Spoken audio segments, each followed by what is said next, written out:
I want to remind you that failure is not final, it's formative. It is part of the process. It's part of the journey. Your failure matters as much as your success. How do you think you're going to grow if you don't ever fail? Yet some of you have failed and you have decided, well, guess what? I'm a failure. No, failure is an event. It is never a person. I need you to make up in your mind that the only way you can lose is if you quit. I just need you to keep going. First, you cannot give up. When you enter into your long season, you've got to give it all you've got. When people go into a season of struggle, the first thing that they want to do is take a sabbatical. But whenever trouble comes, the only way that you can get through trouble is work your way through it. Make a declaration to yourself. Declare all-out war that you're going to get out of this rut. I suggest to you that if you are facing a challenge, don't stop. Stay busy. Work your plan. Don't confuse movement with progress. In order to achieve your goals, you must apply discipline, which you have already done, and consistency every day. You have to work at it. Every day, you have to plan. Every day. You've heard the saying, we don't plan to fail, we fail to plan. Hard work works. Working really hard is what successful people do. And I can tell you from my own personal experience, don't give up there. Develop your own compass and trust it. Take risks, dare to fail. Remember, the first person through the wall always gets hurt. You're going to fall down, but the world doesn't care how many times you fall down as long as it's one fewer than the number of times you get back up. If you want to grow up, you want to be mature, there is no way to do it without pain. You can't grow up on easy street. And the very thing that discourages you is the very thing that develops you.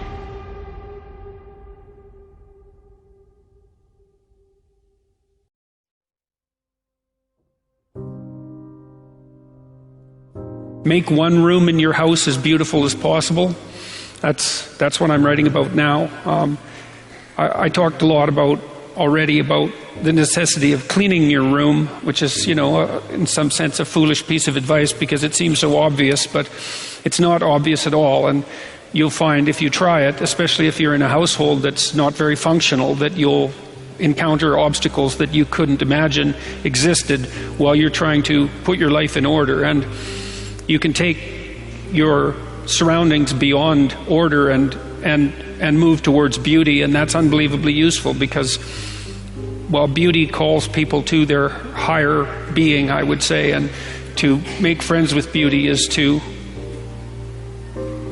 introduce yourself very carefully to one of the mysteries of life that make it worth living. Now, we teach things that are generally not taught in school, as I already have said, but I want to talk about another little factor. 90% of the visits to medical doctors are directly or indirectly related to stress. 90%. My stress level, and I face as many deadlines as anybody you know. It's always a book production, a class I'm teaching, a seminar I'm presenting, and each one of them requires time and concentration. Example, how many of you feel like I've made this talk before? Can I see your hand, please? Several hundred times. I made it yesterday. You know what I did between yesterday and today? I spent over 6 hours getting ready for today. You see, I think it would be arrogant if I thought I could stand up and spit it out just because I did it yesterday or hundreds of times. That's arrogance. When you respond to life instead of react to it, react is negative. You get sick, go to the doctor, she gives you a prescription, says, see me tomorrow. You walk in the next day, she said, uh-oh, it's not working. We're going to have to change the prescription. You get a little nervous. But if she smiled and said, hey, it's working. And so she's just responded, and you feel better because now you see some real hope in order to get ahead in life. make friends with people who want the best for you. And that's a meditation on my own childhood and adolescence to some degree. I had friends who wanted the best for me and friends who didn't. And, they were friends who, some of them were aiming up and some of them were aiming down. And if you have a friend that's aiming down and you do something that's aiming up, then they're generally not that happy about it. They try to top your accomplishment with one of their own, hypothetical or real, or put down what you're doing, or offer you a cigarette if you're trying to quit and you've kind of done that successfully, or a drink if you've been drinking too much and are trying to stop being an alcoholic, or they're cynical and bitter and devoted towards no good. And sometimes that's family members too, and sometimes it's even part of you, But this chapter is an injunction to people, is like you have an ethical responsibility to take care of yourself, you have an ethical responsibility to surround yourself with people who have the courage and faith and wisdom to wish you well when you've done something good, and to stop you when you're doing something destructive. And if your friends aren't like that, then they're not your friends. And maintaining your friendships with them might not even be in their interest. And so it's a tricky argument to make, because I'm not saying, whenever anyone's in trouble, you should, push them into a ditch and then give them a couple of kicks. That's not the idea. The idea is that, but I had a couple of rules I didn't write about. One was be careful about whom you share good news with, and another was be careful about whom you share bad news with. And those rules ring in people's minds quite quickly. A friend is someone you can share good news with, You go to them and you say, hey, look, this good thing happened to me. And they say, look, I'm so happy that happened to you. Like, way to be. And they don't think, God damn it, why didn't that happen to me? And you didn't deserve it. Here's a bunch of reasons you're stupid and why it won't work. It's like, that's not helpful. And so I would say, if people are, the other thing people are doing, if they're trying to drag you down, let's say, is they're trying to see if you'll put up with it.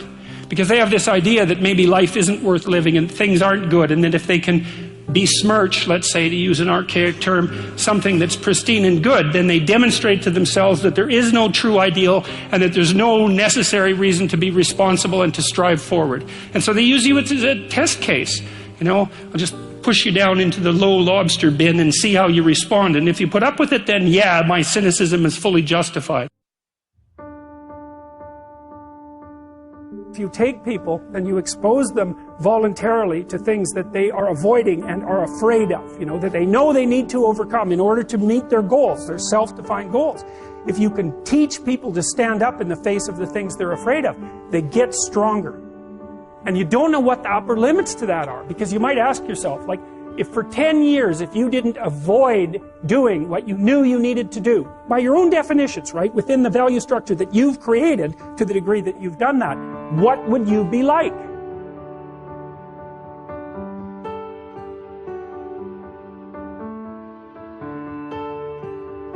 Greatness is not this wonderful, esoteric, elusive, God-like feature that only the special among us will ever taste. It's something that truly exists in all of us. It's very simple.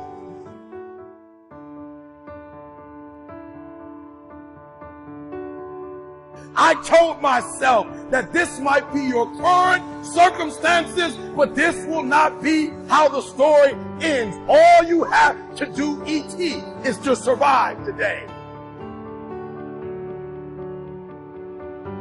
My glory, it doesn't happen in front of a crowd. It doesn't happen in a stadium. It doesn't happen on a stage. There's no medals handed out. My glory happens in the darkness of the early morning, in solitude, alone, where I try. And I try, and I try again to be everything that I possibly can be. The best that I possibly can be. Better than I was yesterday.